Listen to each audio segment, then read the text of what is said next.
or have another print disability which makes reading, holding a book, or turning a page difficult or impossible.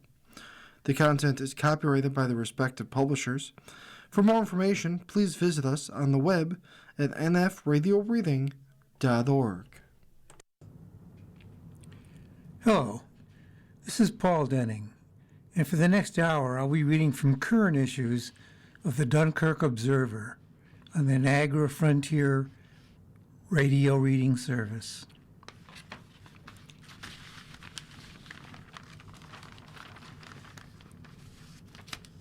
This is from the issue from Tuesday, March 10th.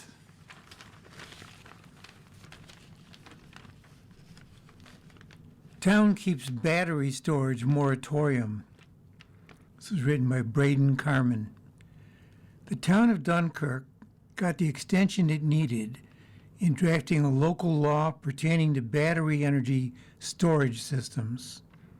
Following a public hearing, the town board passed a local law to extend the current moratorium on battery energy storage systems for an additional 6 months. Quotes, "We're on our way to creating our new battery energy storage system law, but we just need some additional time," said town board member Phil Leone, who initially proposed enacting a local law on the matter. The town board initially enacted a moratorium in September to allow for more time to draft a local law to regulate battery energy storage systems and other similar projects. Several municipalities have done so recently, including the town of Portland earlier this winter and the town of Hanover, which later passed a local law outlawing BESS entirely following a proposed project that garnered significant public outcry.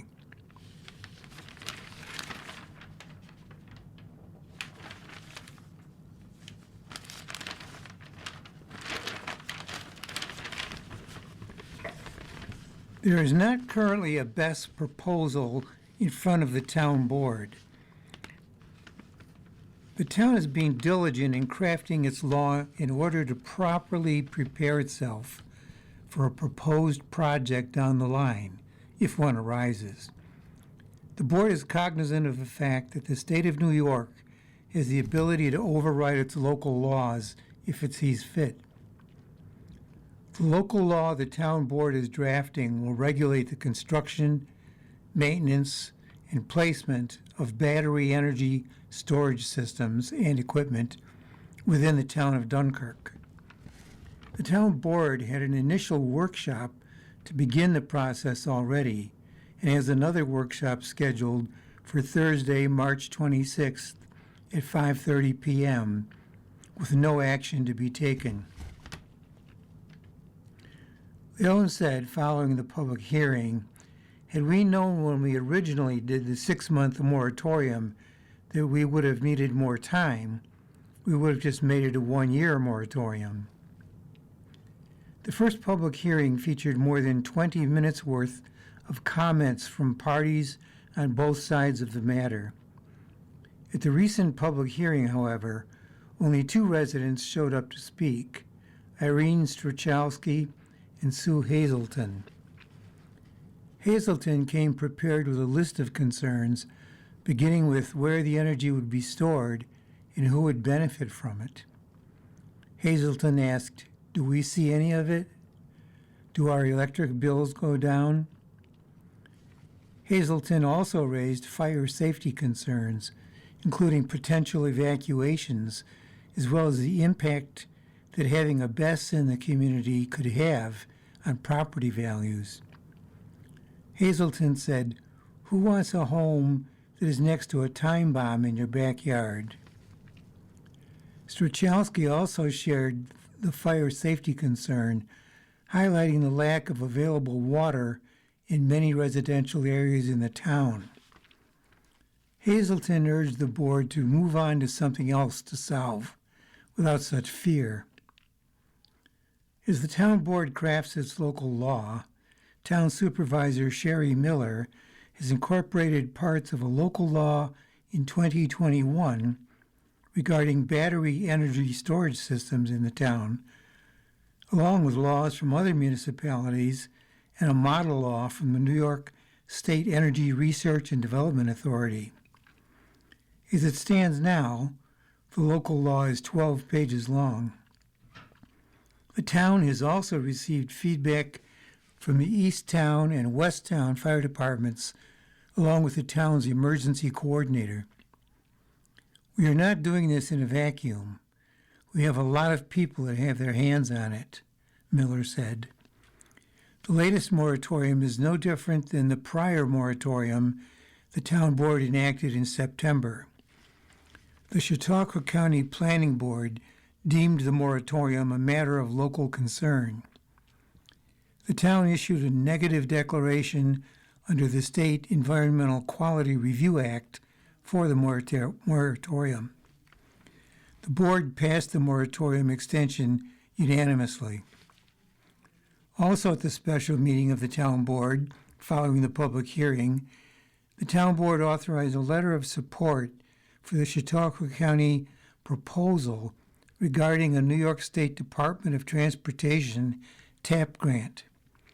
The targeted areas include Millard Fillmore Drive in Phase 1 and Vineyard Drive in Phase 2. The town board is also eyeing another town hall meeting designed for the public to voice concerns with the town. The town board is eyeing Wednesday, April 22nd at 6:30 p.m. as a date for the town hall meeting.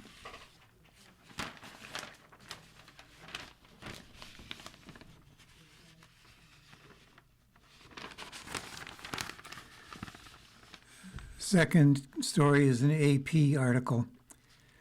A federal jury awards $667,000 to Muslim men who were pepper sprayed by prison guards while praying. St. Louis, Missouri.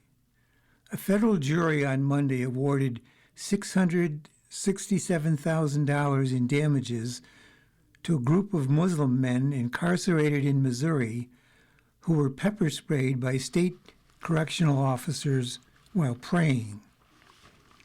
A lawsuit in eastern Missouri's U.S. District Court alleged that the men had been allowed to pray together many times in their prison housing unit after the chapel was locked down during the COVID-19 pandemic.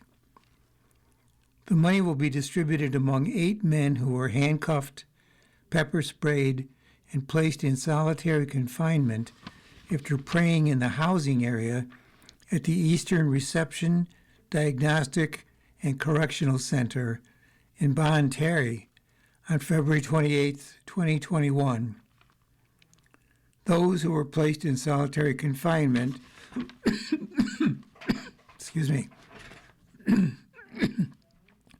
at the 2,684-bed facility were left without access to soap or running water to wash off the pepper spray, and some resorted to washing their faces with toilet water, according to the lawsuit. The men were initially charged with a major conduct violation for, quotes, acts of organized disobedience by 3 or more offenders. That was later reduced to a minor violation. They were found guilty and released from segregation on March 10, 2021. The CARE Legal Fund and the Council on American Islamic Relations, Missouri, filed a civil lawsuit against Missouri correctional officers in 2023, saying they used excessive force and violated the men's constitutional right to practice their religion, then showed deliberate indifference to serious medical needs. The jury ruled in favor of the incarcerated men on all counts. The Missouri Department of Corrections did not immediately return a request seeking a comment on the judgment early Monday morning. Quotes, being a Muslim in America should not lead to one being subjected to excessive force or religious persecution, said Nadia Belledo, an attorney for the plaintiffs with the CARE Legal Defense Fund. I am overjoyed for our clients, and I hope this verdict brings them and their families solace.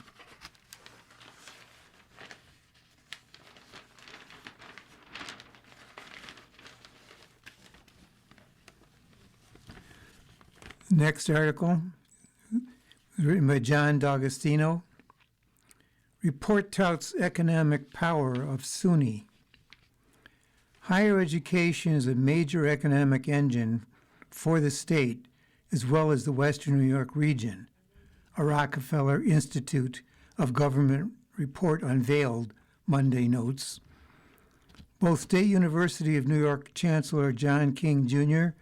and Rockefeller Institute of Government President Bob Magna announced that the findings show the SUNY system generates $35.5 billion in economic impact annually statewide.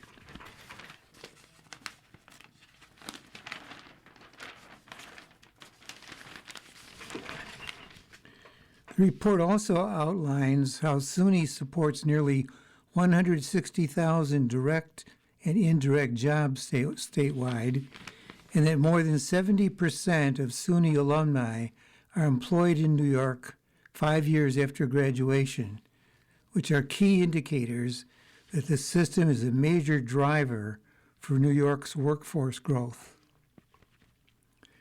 Quotes, a thriving and successful SUNY system helps ensure a strong and prosperous New York. And this report further demonstrates that fact, King said.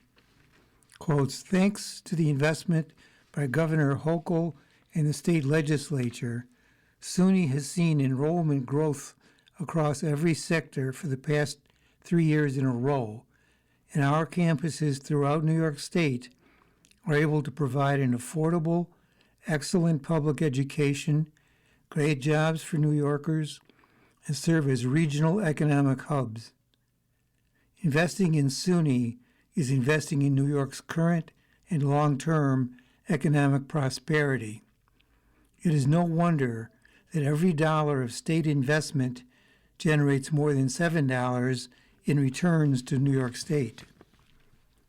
Chautauqua County is home to the State University of New York at Fredonia, which has an enrollment near 3,000, and SUNY Jamestown Community College, which has locations in the South County city as well as Cattaraugus County.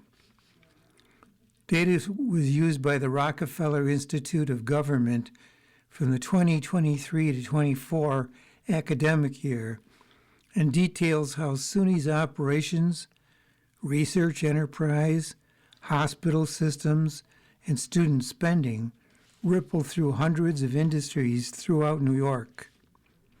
Quotes, while SUNY is known for its educational mission, its economic impact on the state is significant, Magna said, and you can't really begin to understand how extensive it is until you pull apart the various ways SUNY schools and graduates participate in regional economies. This report, which builds on prior analyses of the SUNY system, aims to capture and distill this impact.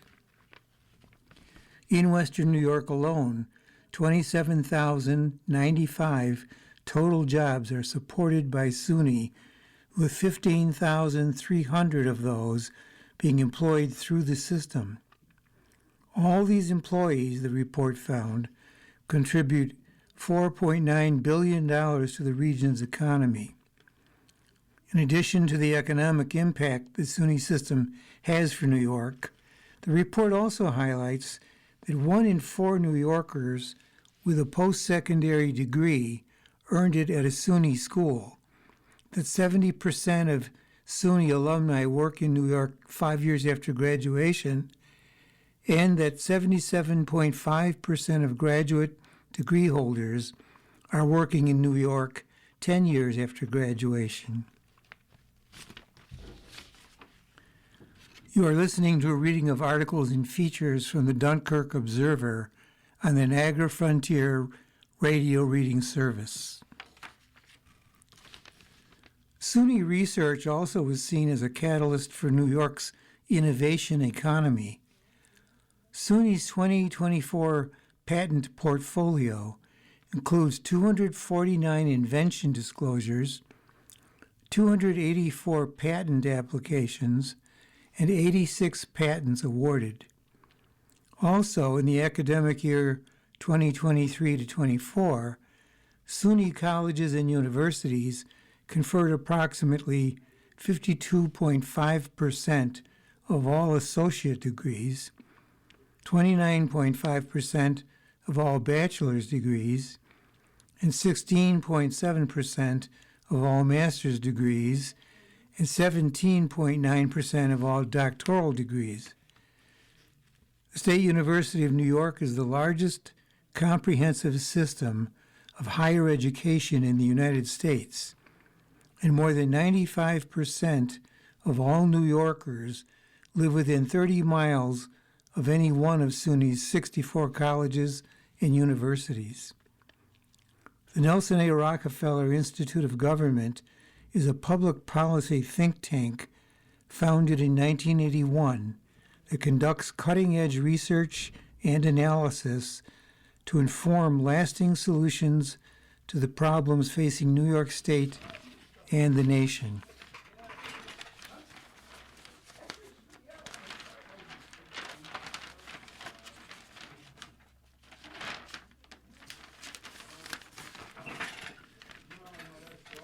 Next article, written by David Pernat. Ripley votes Wednesday on $10.2 million project. Ripley. Following a community presentation last week, residents of the smallest school district in Chautauqua County will decide Wednesday on a proposed $10,196,736 capital project, which is a tax-neutral project. The vote is scheduled from 2 to 8 p.m. in the Ripley Central School District large gymnasium.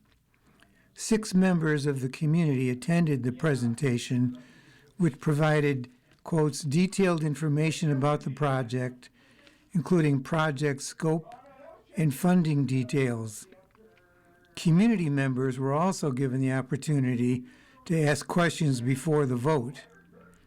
Total project cost is more than the annual cost to run the district when compared to previous school budgets. District Superintendent William Caldwell explained the scope of the project.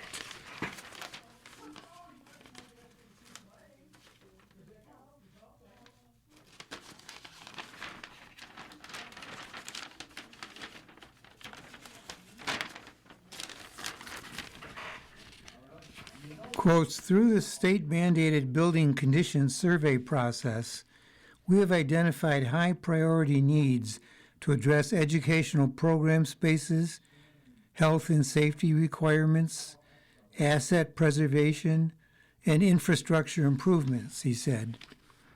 Caldwell described the areas that will be improved as part of the project. The project will include the renovation of 8 classrooms in the Bentley primary wing, renovation of the health office, reconstruction of the loading dock, as well as boiler, roofing, and window replacements, he said. Also slated are improvements to the bus garage. Most of these upgrades involve the infrastructure of the garage in order to prepare it for the probability of purchasing zero-emission buses in the future. Caldwell stressed that while the state has mandated all school districts to begin purchasing zero-emission buses, there are no concrete plans yet to do so. Quotes, I want to emphasize that there is no purchase of electric buses planned as part of this project, he said. We want to be prepared for whatever is coming down the line.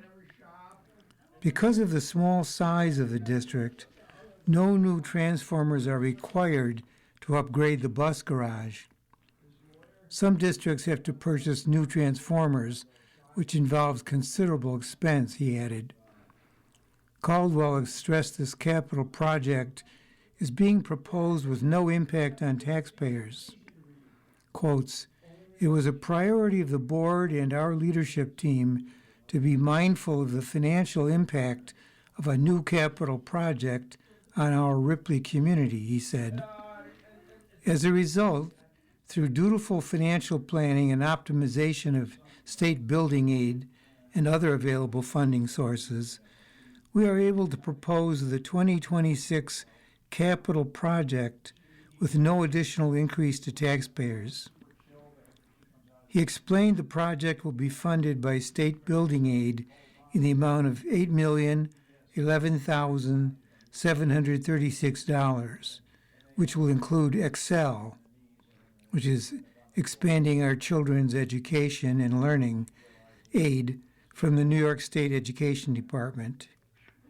The remaining $2,185,000 will come from the Capital Improvements Reserve Fund, $621,241, the Transportation Reserve Fund, $400,000, and the General Reserve, which will cover $1,163,759, Caldwell said.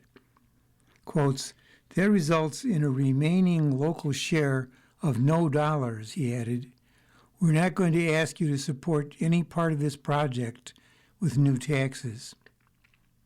Some of those who attended asked if tapping the general fund could put the district in a bad position in the future. District Business Manager Laura Napoli explained the general fund includes the Transportation Reserve and a Capital Reserve, and an unassigned reserve of $2.3 million. Quotes, "We are basically using not quite half of that to do this project," she said. Caldwell noted the cumulative general fund balance after the project should be $3.2 million. Quotes, "To answer your question, we should be in good shape after the project," he said. One resident asked if the project is voted down, will the district do the renovations piecemeal? Caldwell answered, "The items in the project are all necessary improvements, which would mean they would have to be completed eventually, but not all at once, and without any state aid. We would have to prioritize based on necessity and cost, which also deplete our reserves by an amount much greater than what we are proposing to fund in the proposed project."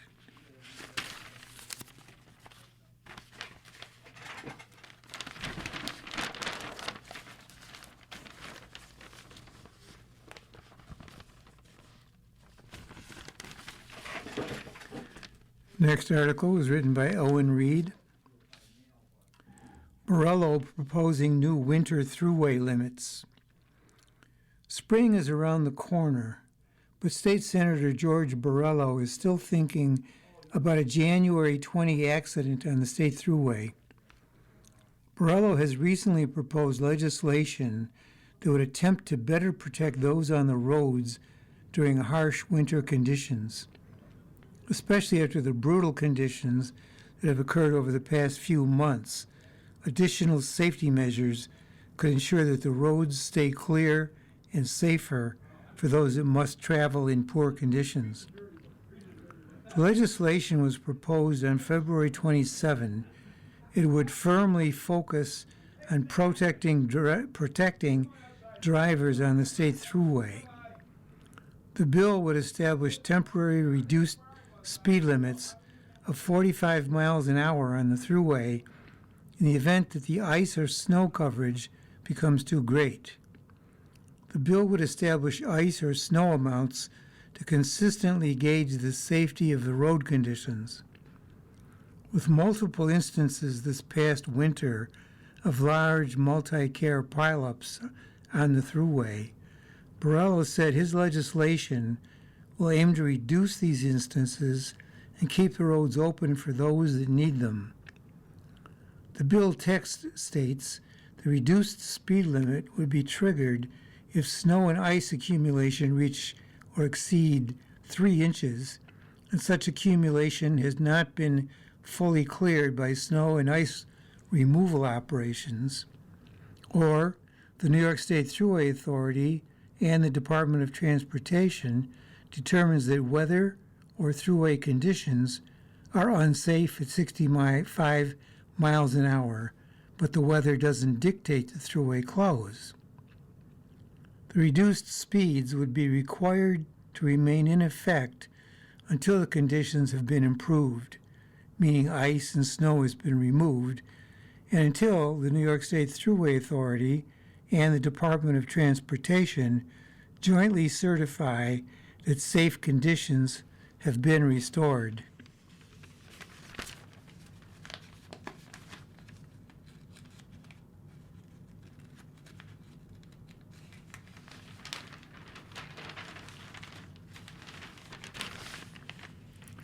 Violators of these reduced speeds would face increased penalties, which the bill stated could include a fine of up to $250 along with 4 points against the driver's record.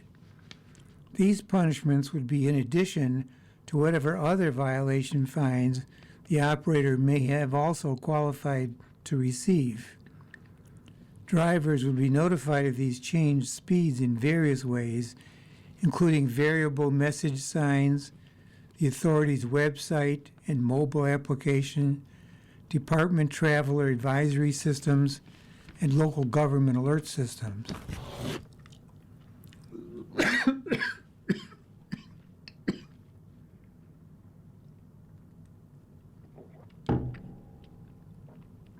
Pardon me. The bill would also implement a requirement for new drivers to take a prerequisite course on winter road safety before being able to obtain a license. Some of the components that would be taught in the class would include safe braking distances in snow and ice, proper usage of lights and hazards, how to reobtain control of a skidding vehicle, the dangers of black ice and reduced visibility, equipment awareness, and rules of compliance with the previously mentioned reduced speeds. Quotes, on January 29, 2026, a massive weather-related pileup occurred on the New York State Thruway, I-90, near exit 48 in Batavia, involving approximately 45 to 50 vehicles, including passenger cars and tractor trailers. The crash unfolded during a sudden snow squall that created whiteout conditions and left the roadway icy and treacherous, causing multiple collisions in both the westbound and eastbound lanes. Witnesses described a chaotic scene with cars jammed under semis and several vehicles overturned, Borello said in his legislative justification. Just 9 days earlier, on January 20, 2026, a severe 60-vehicle pileup occurred on the thruway's westbound lanes near exit 59 in Fredonia. Spanning approximately 6 miles, involving both commercial and passenger vehicles, the incident took place during an intense lake-effect snowstorm that produced sudden whiteout conditions within minutes. Neither of these incidents resulted in any life-threatening injuries, though multiple individuals were transported to the hospital with minor injuries in each case. The pileups created chaos, used hours and resources to clear the scenes, and limited the use of the thruway for others. In the first instance, both sides of the thruway had to be shut down, with traffic being diverted to exits 48 and 48A. During this time, emergency crew, state police, and tow operators had to work for hours to be able to clear the road. the thruway would finally be reopened the following morning on January 30. You are listening to a reading of articles and features from the Dunkirk Observer on the Niagara Frontier Radio Reading Service. The second incident brought challenges to those who arrived to help as the blocked roads forced the Fredonia First Response Team to proceed on foot. During this time, the first responders had to go from vehicle to vehicle to provide those in need with treatment while the harsh weather continued to limit mobility and visibility. Additionally, an extensive amount of mutual aid was required from nearby emergency service departments. These back-to-back mass collision events reveal a significant gap in how New York manages winter weather speed controls, Borello wrote. While the Thruway Authority does have authority to impose temporary reduced speed limits, state law provides almost no statutory detail or standards on when speed reductions should be applied, how low they should be set, or under what conditions they must be enforced. The bill's requirement for a winter weather safety component in the pre-licensing course ensures that all new drivers receive consistent instruction on essential skills such as braking on ice, skid recovery, black ice awareness, proper use of headlights and hazard signals, and adherence to temporary speed reductions. In a state where severe winter hazards are routine, this training is not optional. It is essential.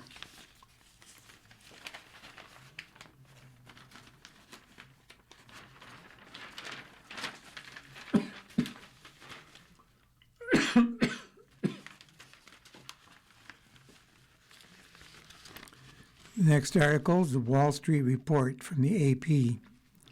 Stocks erase big early loss and rise after oil prices whip from nearly $120 back below $90. New York. The U.S. stock market careened through a manic Monday, going from a steep early loss to a solid gain as worries turned into hope that the war with Iran may not last that long. Oil prices whipped from nearly $120 per barrel, their highest since 2022, back below $90. The S&P 500 dropped as much as 1.5% in the morning before flipping to a gain of 0.8%. The Dow Jones Industrial Average clawed back a plunge of nearly 900 points to rise 239 points, or 0.5%, while the NASDAQ composite climbed 1.4%. They're the latest hour-to-hour swings to pummel financial markets because of the uncertainty about just how high oil prices will go and how long they will stay there because of disruptions to the energy industry in the Middle East. Markets made their remarkable reversals during the last hour of Wall Street's trading after President Donald Trump told CBS News that he thinks, quotes, the war is very complete, pretty much. That calmed worries that had built earlier in the morning when the price for a barrel of Brent crude, the international standard, briefly touched $119.50. It hadn't been that expensive since the summer of 2022 after Russia invaded Ukraine. If oil prices stay very high for very long, household budgets already stretched by high inflation could break under the pressure. Companies, meanwhile, would see their own bills jump for fuel and to stock items on their store shelves or in their data warehouses. It all raises the possibility of a worst-case scenario for the global economy, quotes stagflation, where growth stagnates and inflation remains high. Concerns have focused in particular on the Strait of Hormuz, a narrow waterway off Iran's coast that a fifth of the world's oil sails through on a typical day. Iran had earlier threatened to set fire to ships sailing the strait. If the strait remains closed for only a few weeks, the price of oil could push to $150 per barrel of higher, or higher, according to oil and gas strategists at Macquarie Research.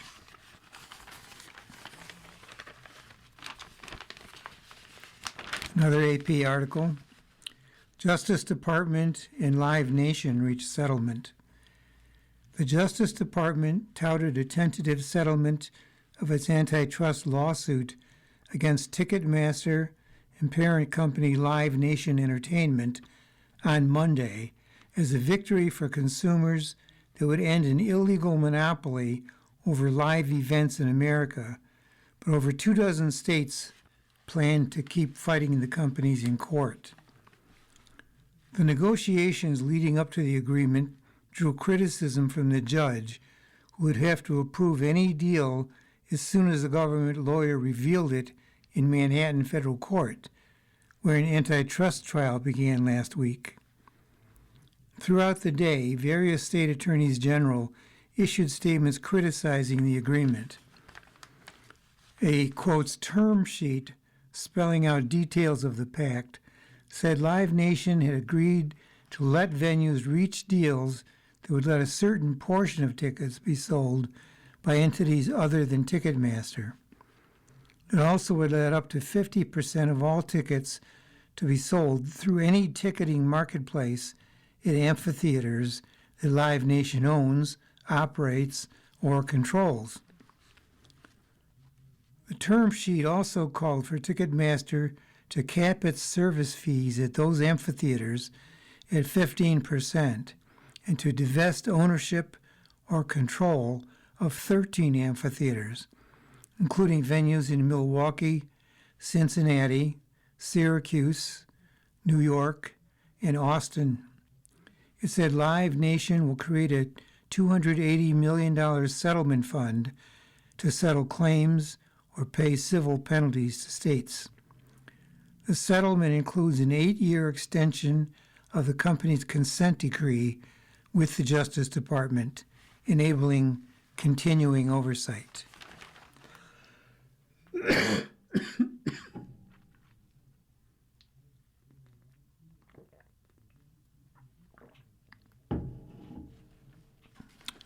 Pardon me. The next article is written by David Prenat. Ripley hears updates on recent projects and hires. Town of Ripley council members enthusiastically approved the appointment of Nicole Gerhardt as the sole assessor for the municipality at their meeting in February. Gerhardt, who also serves as the deputy clerk for the town, has completed all of the necessary training for the position. The training process took nearly a year to complete. Quotes, Nicole has done all that she needs to do, said Ripley supervisor Laura Pless. A lot of hard work went into this. In another matter, Pless updated council members on the progress of efforts to seek a collaborative grant with the towns of Mina and Clymer to construct a facility to house stray animals. Pless told council members that the grant application has been submitted, and the municipalities are also in the process of seeking a county shared services grant from Chautauqua County. Quotes, it is quite an undertaking, but it is something we have to do because it is state mandated, Pless said. The mandate requires that shelters are sanitary, ensure proper nutrition, and that all animals receive appropriate veterinary care. Quotes, the state has pretty strict guidelines about how dogs can be sheltered, Pless said. If the grants are awarded, the municipalities will build a shelter at a central location that can be used by all of them, Pless said. In a related matter, Plus reported that Ripley did not receive a consolidated funding grant for a zoning study. The grant was available through Environmental Protection Fund Smart Growth Community Planning and Zoning Program, which provides financial assistance to municipalities to update area plans and zoning codes. Only about 10 municipalities received the grant out of more than 65 applications, Plus said. In her report, Town Clerk Riley Enterline reported the town has entered into the 1% tax bill penalty phase. After March 6, the penalty will go up to 2% on unpaid tax bills, she said. Enterline also reported that renewed applications for property tax exemptions were due to the assessor by March 1, or the exemption will be removed. In matters of personnel, council members approved the appointment of Scott Carnahan as water sewer laborer, effective February 16. They also approved Thomas Brown to the Board of Assessment Review, effective from February 12 through February 12, 2032. Plus noted, however, that there is another vacancy on the Board of Assessment Review. An advertisement for that position will be posted, she said. Council members approved, with regret, the resignation of Gordon Karras as part-time cleaner. Quotes, Gordon has been a cleaner here for many years, longer than any of us have been here, Plus said.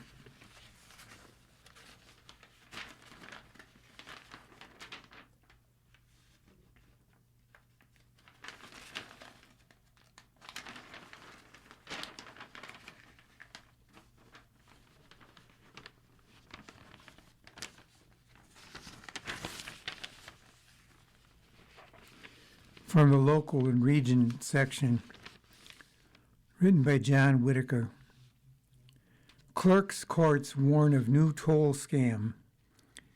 Police agencies around the country are warning of a new text messaging scam that attempts to get people to pay false toll violations.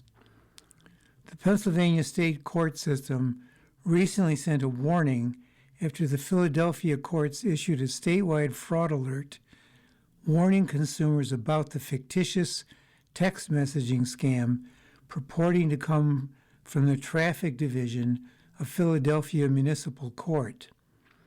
The headline on the text message reads, quotes, "Notice of hearing, toll violation," end quotes. A similar warning was issued late last week by the Chautauqua County Clerk's Office regarding a similar scam that states the County of New York is trying to collect a toll violation. New Mexico officials are also among those warning of the scam.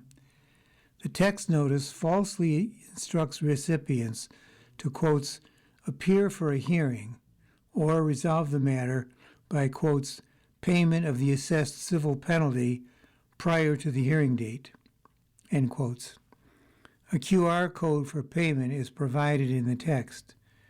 The summons is signed by, quotes, John Smith, and examples provided by Pennsylvania, New York, and New Mexico officials.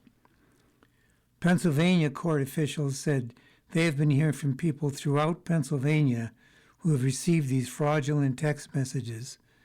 The courts advise consumers to ignore the texts and not to scan the QR code.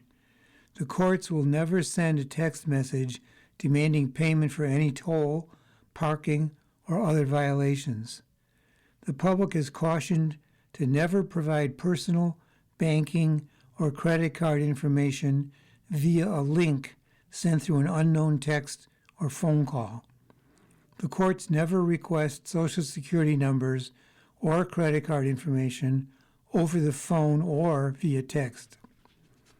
Anyone who has received one of the scam text messages or is a victim of the scam is asked to call their local police department, contact the PA Attorney General's Bureau of Consumer Protection at 800-441-2555, or contact the Federal Trade Commission.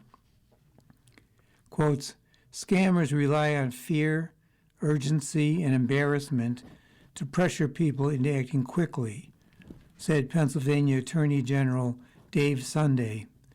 Before responding to any messages like this, take a moment to verify its legitimacy. If you're unsure, do not click any links. Ask a trusted loved one for help or contact my office to report the potential scam. The Federal Communications Commission says a scam text will likely include a link and asks the recipient to click the link to pay immediately or verify their information. The link appears to be an official website, but is actually a phishing site. The scam message may also use generic greetings such as Dear Customer or, quotes, Easy Pass user, rather than addressing you by name. Easy Pass typically uses the name on the account in a greeting. Toll operators typically don't use text messages to collect on overdue accounts, and do not use threatening language to rush customers into action.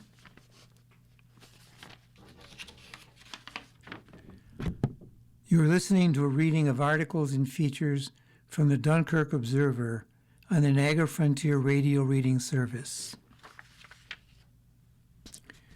Tips from the FCC include: do not engage with the texter. Do not reply to the message, including pushing a button or responding Y or N. Do not click any links embedded in the text. Find out if the text message is legitimate. Call a customer service number or log into the toll-paying account to check for any valid violations or unpaid tolls. If the account is in order, report the scam text to the toll company. If the text claims to be from a toll company operating in a different state, independently find a customer service phone number online and call before sending any money or providing personal information. Block the number. Consider blocking the sender's number to prevent future scam attempts. Report the scam to law enforcement. If a text message is suspected to be a scam, report it to the Internet Crime Complaint Center, IC3, at www.ic3.gov. Do not share your info. Never share personally identifiable information or financial information in response to unsolicited or suspicious messages. Don't be bullied. Any request received urging immediate action can lead to a rushed response that may be unwise. File a complaint with the FCC. Information from the public helps to inform FCC enforcement and policy efforts. It helps the FCC raise public awareness of these scams.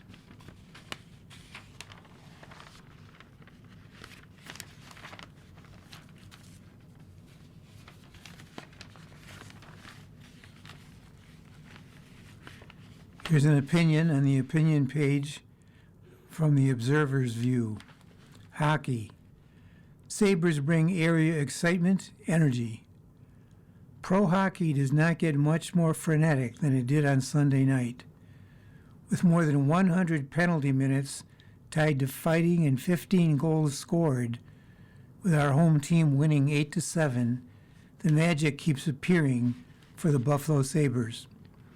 In defeating a talented Tampa Bay Lightning team, the Sabres rode the momentum of the crowd after losing a 3-goal lead early in the third period. Down 7-5 with more than 10 minutes remaining, Buffalo scored the last 3 goals of the game and held on to win at the end. Fans who have lived through a 14-year playoff drought now see their team in first place and riding a 7-game winning streak. So exciting was Sunday's tilt that numerous sports outlets were calling it the game of the year, including FanDuel Sports. Tonight, another test comes to town in the San Jose Sharks. Buffalo's on an amazing roll.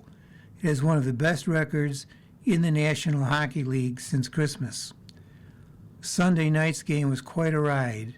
It will get even crazier if the winning trend continues. Here's an Associated Press column called Today in History. Today is Tuesday, March 10. Of course, you know that's not the truth. The 69th day of 2026. Today in History. On March 10, 1959, thousands of Tibetans rebelled against occupying Chinese forces, surrounding the Dalai Lama's palace to protect him from potential harm. Fierce fighting between Tibetans and Chinese forces ensued, causing the Dalai Lama to flee Tibet for India, where he remains in exile today. Also on this date, in 1496, Christopher Columbus concluded his second visit to the Western Hemisphere as he left Hispaniola for Spain. In 1864, President Abraham Lincoln promoted Major General Ulysses S. Grant to Lieutenant General and the command of the Union Army in the Civil War. In 1876, Alexander Graham Bell's assistant, Thomas Watson, heard Bell say over his experimental telephone, "Mr. Watson, come here. I want to see you," from the next room of Bell's Boston laboratory. Those were the first words ever conveyed by telephone. In 1913, abolitionist and Underground Railroad conductor Harriet Tubman died of pneumonia in Auburn, New York.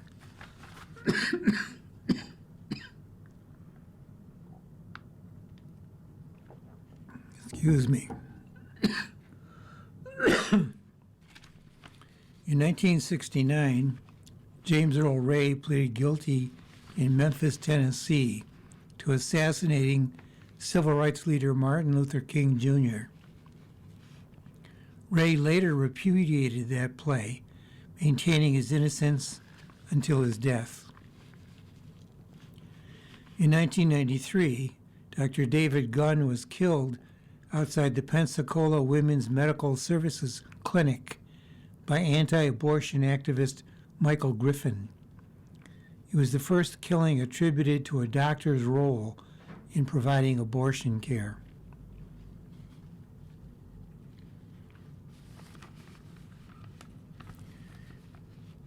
Here is a column by Froma Harrop, Making Appearances in Retirement Crisis.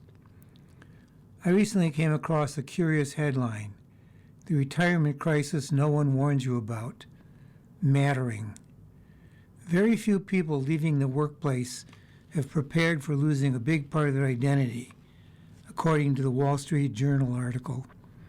They long to, quotes, feel seen in the next chapter of life. Much has been written about the desire to be seen or feel valued or to matter. And not only for retirees. Much social research centers on the visibility problems faced by so-called marginalized people. And YouTube is awash in, quotes, style after 50 videos for women who fear no one notices them anymore. Certain skit lengths and colors are key to looking younger, so they say. The piece about mattering in retirement centers on a couple, a former medical school dean and his college-employed wife. They retired and moved to their new home in Sarasota, Florida, only to find little demand for their talents. The doctor, for example, tried but failed to get a position teaching biology. Nearly a third of retirees report depressive symptoms, one study found. Another points to a likely driver. Many retirees feel less valued, needed, or connected.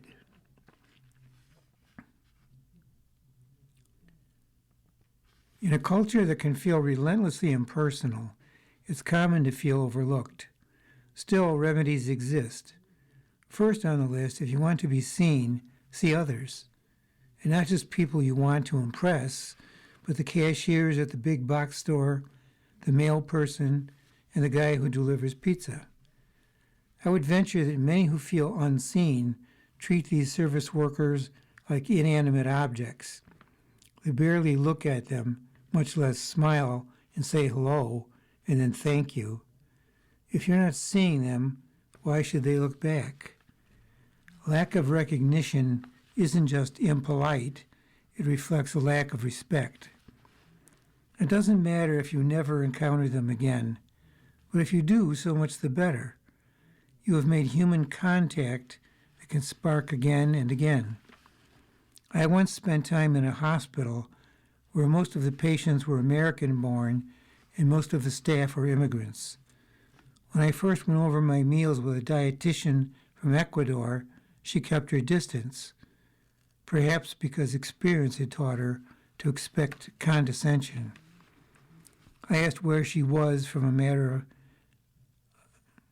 I guess it means asked where she was from, as a matter of curiosity, and we took the conversation from there.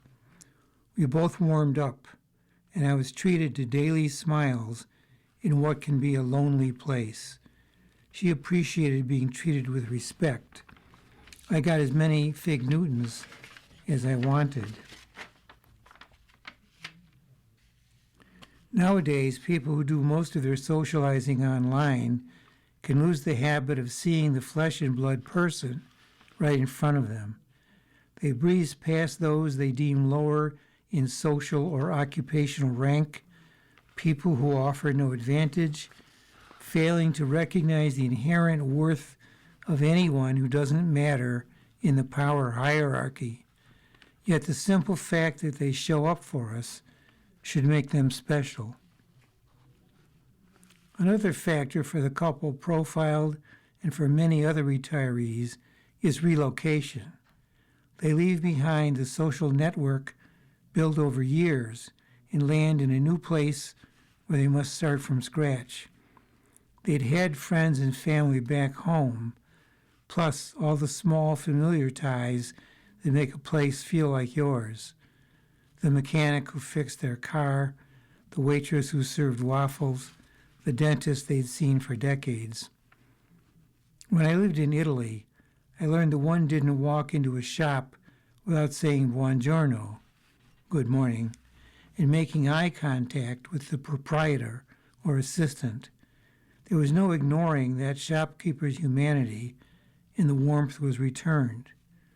If you want to be seen, try seeing others.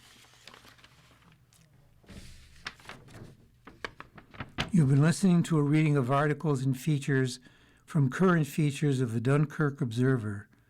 We read from the Dunkirk Observer every Saturday at noon. Your reader has been Paul Denning. Thank you for listening.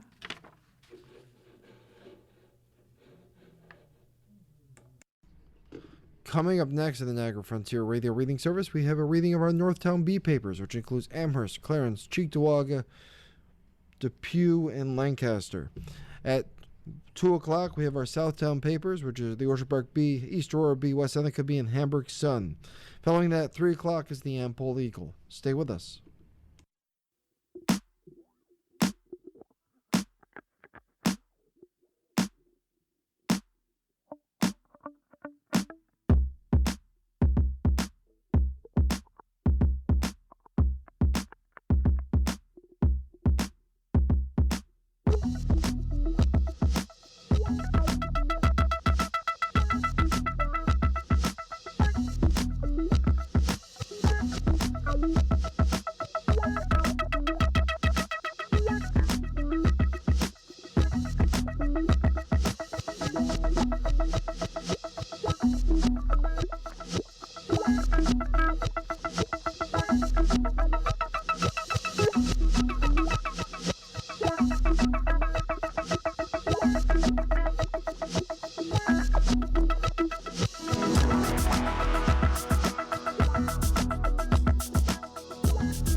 following program is intended for listeners who are blind, have low vision, or have another print disability, which makes reading, holding a book,